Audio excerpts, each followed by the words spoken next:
I have so many conversations in my mind because so many times I want to quit. Sure. But this is what it is. This is what I figured out. I was so afraid of myself that I had to figure out, I became a master of my mind. People, when you're afraid of something, you have to master it. That's how you start to overcome it. So what I realized, when I get to that point where I want to quit, everybody, they get to the point where they want to quit. This is what happens. The mind tells you, let's go home. Let's take a warm shower. Let's get some food. This is not right. This is that.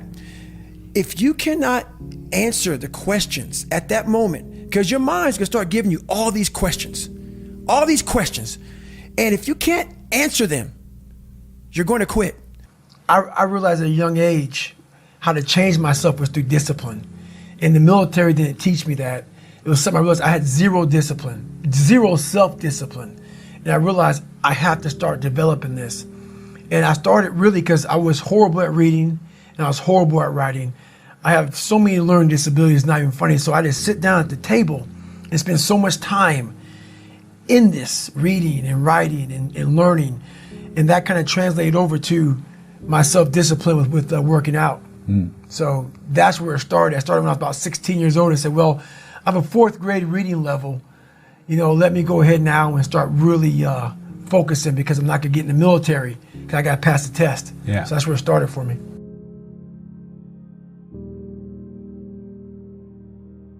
What I realized when I was going through Buds, Ranger School, all this 100-mile race, 200-mile races, pull-up records, my mind would come creeping in.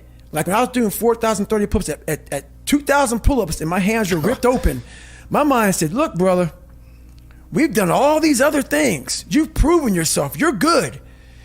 If I didn't have the answer to respond to my mind and say why I'm here, why I'm doing this, you will always lose that fight. You have to have the response to what your mind is going to tell you. And another thing about that is self-talk. A lot of people have like these big 4 on mental toughness. All that shit is crap. About self-talk, visualization. It's true, but the thing about self-talk and all these things, they ask me, what do you think about when you're on mile 100 of a 205-mile run? What are you thinking about when you realize you've run for 24 hours and you have 24 more hours to run and you have another 105 miles? What goes through your mind? What do you say to yourself? I want to know. It's more important to own your weaknesses. You got to really triple down on those, man. Because why? You want to become a full human being. We like to run away from weaknesses. Like for instance, if you're good at running, all you want to do is run. If you're great at reading, you have several books. But we don't do those things that we're not good at. So for me, I realized, shit, man, like I keep on running away from these things I'm not good at. I have to dive into these things. I have to become one with these things. And that's what happened. And so I own them both. Yeah. And I talk very openly about them both.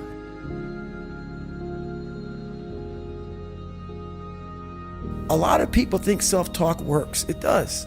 But it doesn't work without the suffering before your mind starts saying we need self-talk. So what I tell myself is I go back to the months and years of preparation to get to that day. And I'm telling myself, the 3:30 in the morning, and I'm looking at my shoes and I want to go out there and run 30 miles. I have to, in that second, in that moment of this self-talk, my mind saying, you got to find more, you got to find more. I once again calm down, go back into my mind, in my cookie jar, I call it, and I have to reflect back on the shit I did to get here. And that becomes my self-talk. Self-talk does not work unless it is real. Most of us lie to ourselves in the self-talk. It doesn't work. It has to be real. It has to be something that you've done to make it really work. There may be some days I get up with poopy pants and I'm like, you know what, man? Fuck this, man. Like, what am I training for? Yeah. I have no race on the docket. Why am I having this such a structured life? Why? And I'm like, you know what? I'm good. I'm done. I retire every day. Yeah. I'm done with this shit. And I sit around and I say, okay. And then this is my thought process. So you want to be normal. So you just want to be like everybody else that roams the world, not knowing the power that's in them. Being fine with being mediocre. You want to go back to who you were, huh, David? I'm like, fuck that, man. And you have that conversation with yourself every day? Not every day, it's those bad days. Yeah. It's those bad days. I see a whole bunch of people walking around out here who have no idea how talented they truly are. Now I'm talking about talent, like some God-given ability. Talent that sometimes you have to hone, you have to work on, and you have to harness yourself. And they just walk around just on their phones, just clueless to how powerful they are.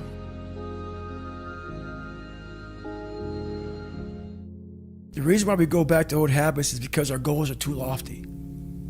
We're not achieving our goals fast enough. So what happens is, you know what? Oh man, we're very impatient nowadays. For me, it was good. I didn't have a phone. I was out of this world by myself. It was a race against David Goggins. It wasn't a race against, God, I want to look good for this person or that person. It was me.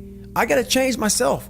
So for me, if I lost 5 pounds in a week, I got a feeling. I allowed myself to feel proud of that. I didn't look at, I got to lose 106 pounds.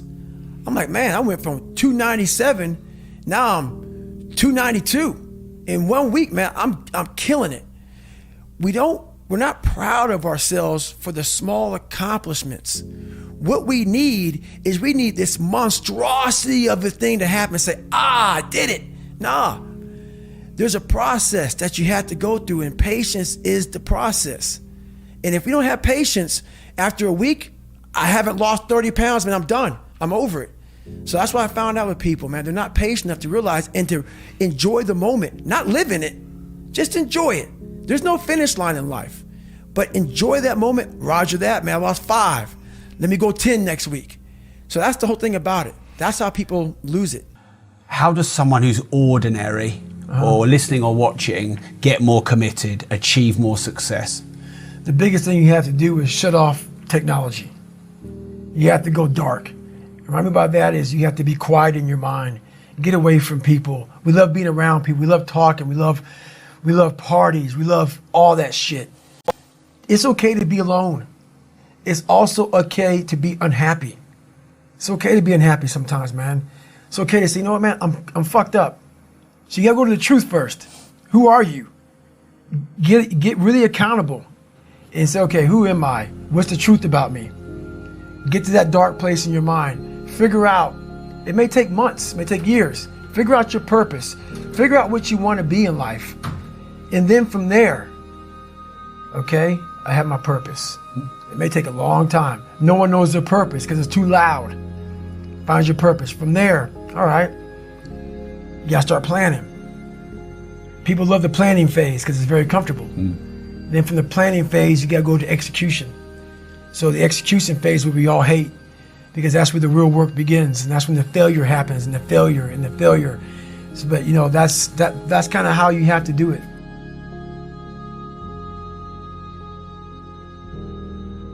You know what? Being accepted is one thing that killed me. And you have to learn, what do you want in your life? We have so much influence coming at us that we are so lost. We don't know what we want to do because we don't spend enough time with ourselves. You have to learn to shut off a phone, shut off a computer, shut off a TV. And it's okay to sit in a room by yourself in a chair and just think about you, where I want to be, where do I see myself tomorrow, the next year from that.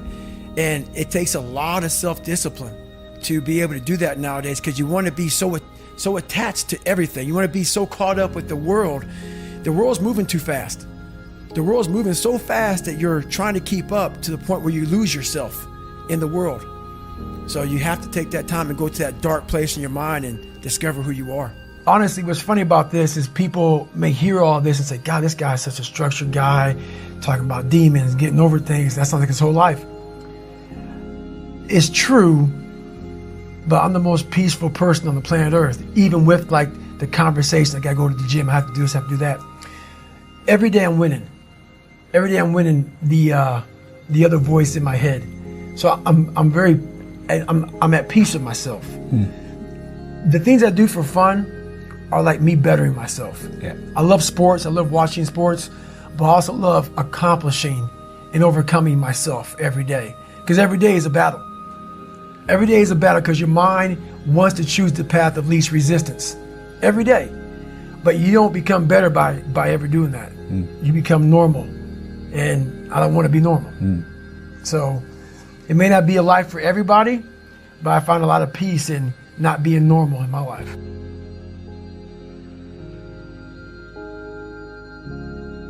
All that shit that I went through in my life to get here today, it is tattooed.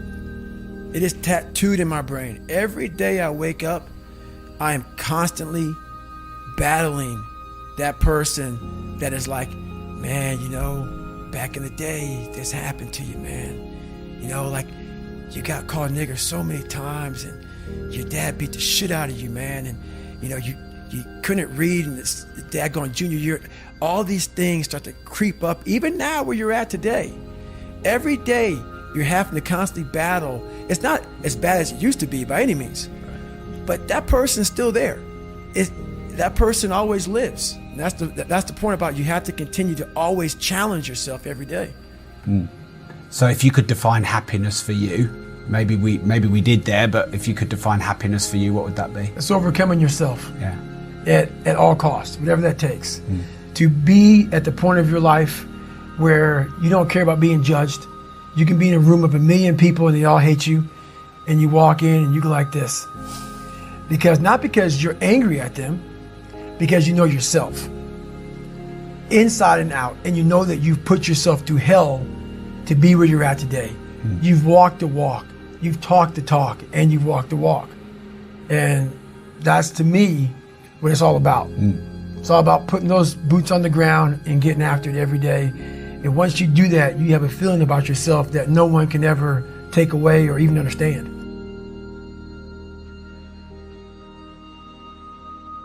Well, now there are really no small victories now for me, because what happens is once you transform yourself, and even though I'm not running from myself, I'm constantly facing myself. I'm constantly battling myself. I'm not running from them anymore. I used to, but now I'm constantly battling them. So now what happens is once you get to a point in your life where you're able to be on a podcast or be on a TV show and tell everybody how fucked up you are, I will answer any question you want about me. Anything I did, anything bad, good, ugly, I will tell you. When you get to that point in your life, that's where your real journey begins. And you no longer have to have a small victory to keep you going. You now realize what your purpose in life is. And you realize all this shit's just part of it. But at first, you need all these different tactics to keep you going because you haven't figured it out yet. Once you figure out that you're in a race amongst billions of people that live in this world, you're in a race by yourself.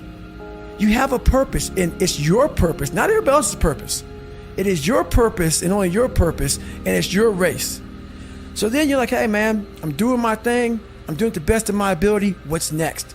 There's no longer these small increments to get through life. Because once you figure out why you're here, it just becomes a process. Life beat me the fuck up bad.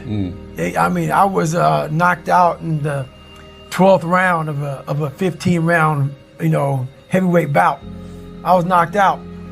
But what happened was in the 12th round, when the challenger turned his back on me, I was getting the fuck up. And I got up and won the next 3 rounds and knocked that motherfucker out in the 15th round. So that's my mind about can't hurt me. I was hurt, man. Like literally, I had to overcome so much those first 26 years of my life. And I still do every day today. It's not over. No. But the mentality of can't hurt me is just that. No matter what's in front of you, man, you have to face, you have to confront, you have to overcome and move forward.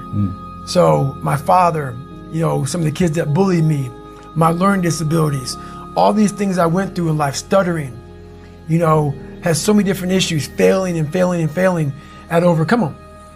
Or they would have overcame me. Hey there, thanks for listening. Tough Love Motivation is a passion project of mine, and every like, comment, and subscribe really helps the channel out.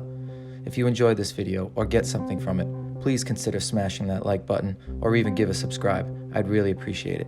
Thanks.